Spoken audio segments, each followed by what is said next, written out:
कहते हैं कुछ संदेश शब्दों में नहीं होते, वे संकेतों में आते हैं, संयोगों में छिपे होते हैं और कभी कभी एक वीडियो के रूप में आपके सामने प्रकट हो जाते हैं। अगर यह कथा आज आपके सामने आई है तो हो सकता है यह भी कोई साधारण घटना न हो सकता है यह स्वयं महादेव का संकेत हो।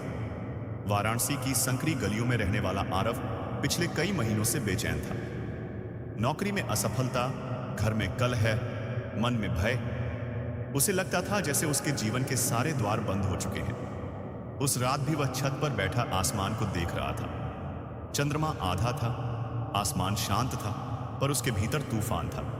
हे शिव, अगर आप सच में हैं तो मुझे कोई संकेत दीजिए, उसने पहली बार मन से पुकारा। और उसी क्षण एक तेज ठंडी हवा चली।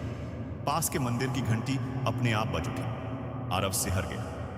उस रात आरव को एक विचित्र स्वप्न आया। उसने देखा वह हिमालय की ऊंचाइयों में खड़ा है, चारों ओर बर्फ, आकाश गहरा नीला और सामने एक विशाल गुफा के भीतर से नीली आभा निकल रही थी। जैसे ही वह अंदर गया उसने देखा एक दिव्य पुरुष पद्मासन में ध्यानमग्न है। जटाओं से गंगा बह रही थी, मस्तक पर अर्धचंद्र, गले में सर्प और चारों ओर अपार शांति। वह कोई और नहीं, स्वयं महादेव थे। आरव घुटनों के बल गिर पड़ा। तभी बिना होंठ हिले एक वाणी गूंजी, भय मत करो, तुम्हारे जीवन के द्वार बंद नहीं हुए, तुमने स्वयं उन्हें भय से जकड़ रखा है। आरव की आंखों से आंसू बह निकले। महादेव की वाणी फिर गूंजी, तुम परिणाम के पीछे भाग रहे हो पर साधना से दूर हो गए हो। तुम विश्वास खो चुके हो और विश्वास के बिना जीवन शून्य है। गुफा की दीवारों पर दृश्य उभरने लगे। आरव का बचपन, उसकी मासूम हंसी, उसका मंदिर जाना, फिर धीरे धीरे वह बड़ा हुआ, दुनिया की दौड़ में उलझ गया और भीतर का शिव खो गया। महादेव बोले, जब तक तुम स्वयं को नहीं पहचानोगे तब तक संसार तुम्हें पहचान नहीं देगा। अचानक दृश्य बदला। आरव ने देखा उसके हर कर्म के साथ ऊर्जा की लहरें निकल रही हैं। जब वह क्रोधित हुआ, काली धुंध फैली। जब उसने किसी की सहायता की, स्वर्णिम प्रकाश फैला।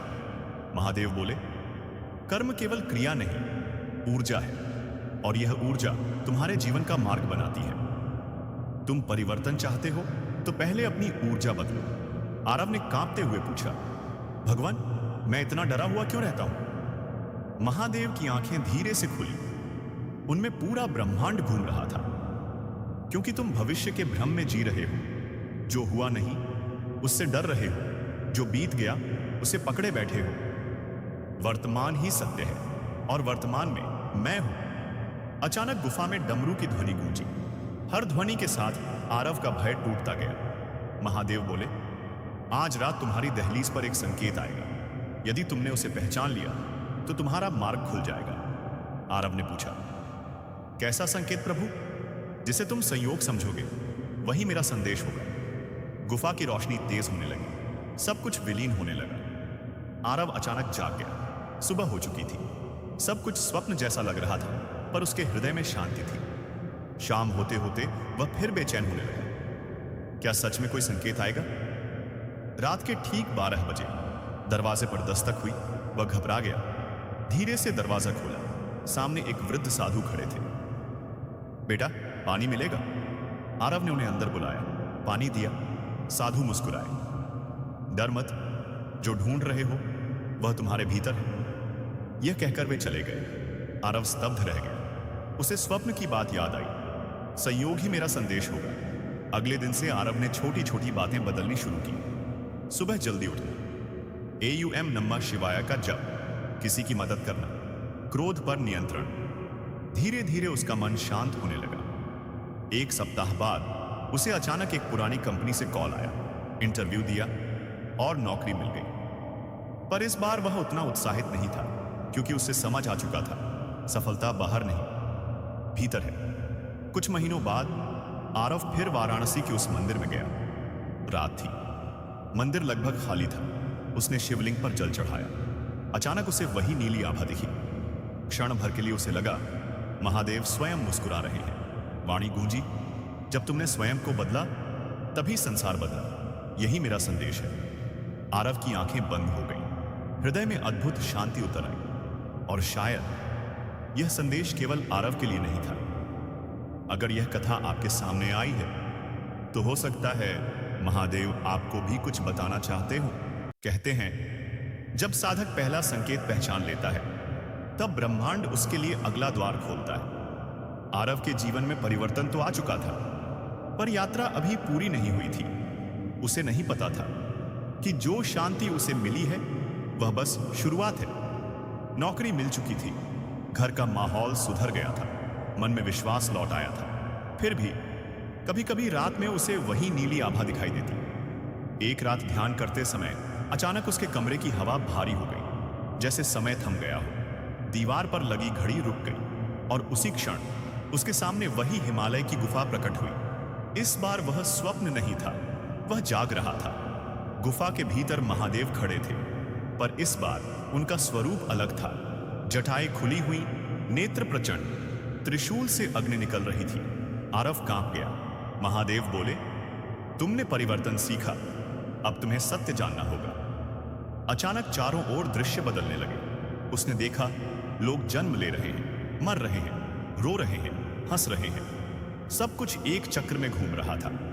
यह काल है, महादेव बोले, और मैं ही काल हूं। आरव ने पहली बार समझा शिव केवल दया नहीं, विनाश भी है। आरव ने कांपते हुए पूछा, भगवान मृत्यु क्यों है? महादेव की आंखों में करुणा आ गई। मृत्यु अंत नहीं, विराम है। जैसे श्वास भीतर जाती है और बाहर आती है, वैसे ही आत्मा शरीर बदलती है। अचानक आरव ने स्वयं को अलग अलग रूपों में देखा। कभी योद्धा, कभी किसान, कभी साधु। उसने समझा जीवन एक यात्रा है और शरीर केवल वस्त्र। महादेव बोले, जिस दिन तुम मृत्यु से डरना छोड़ दोगे उसी दिन जीवन जीना सीख जाओगे। गुफा में अंधकार छा गया। अचानक महादेव का तीसरा नेत्र खुला, भीषण प्रकाश फैला। आरव ने अपनी सारी कमजोरियां देखी, ईर्ष्या, अहंकार, छिपा हुआ डर। वह रो पड़ा, प्रभु मैं अभी भी पूर्ण नहीं हूं। महादेव मुस्कुराए, पूर्णता लक्ष्य नहीं, जागरूकता लक्ष्य है। तुम अपनी छाया को पहचान चुके हो, अब वह तुम्हें नियंत्रित नहीं करेगी। महादेव ने अपना त्रिशूल भूमि में रखा। भूमि फट गई, नीचे ऊर्जा का महासागर बह रहा था। यह ब्रह्मांड की चेतना है, उन्होंने कहा। हर विचार, हर शब्द, हर भावना इसमें तरंग बनती है। यदि तुम प्रेम भेजोगे, प्रेम लौटेगा। यदि भय भेजोगे, भय लौटेगा। आरव ने पूछा, तो क्या हम अपना भविष्य बदल सकते हैं? महादेव बोले, भविष्य पत्थर पर नहीं लिखा, वह तुम्हारी चेतना से बनता है। अचानक दृश्य बदला। आरव ने देखा उसके पिता बीमार पड़े हैं, घर में संकट है, नौकरी खतरे में है। वह घबरा गया। प्रभु आपने तो कहा था सब ठीक होगा। महादेव शांत रहे। यही परीक्षा है, क्या तुम विश्वास बनाए रखोगे? दृश्य गायब हो गया। आरव फिर अपने कमरे में था, पसीने से भीगा हुआ।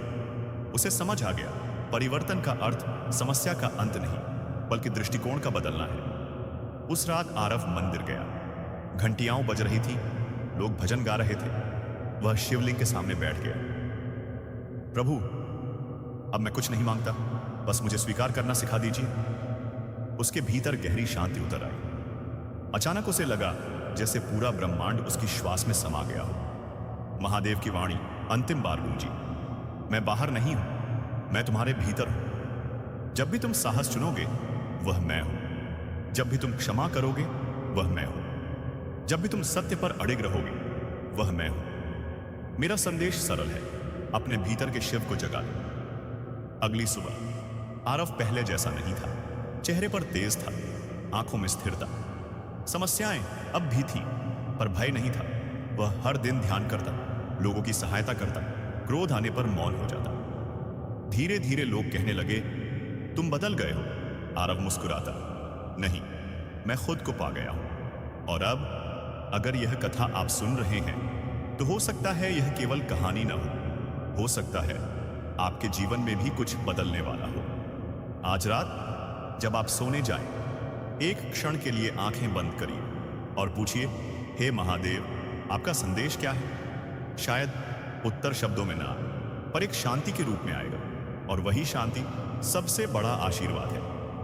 जो हुआ वह भी शिव, जो हो रहा है वह भी शिव, जो होगा वह भी शिव, क्योंकि शिव ही सत्य है।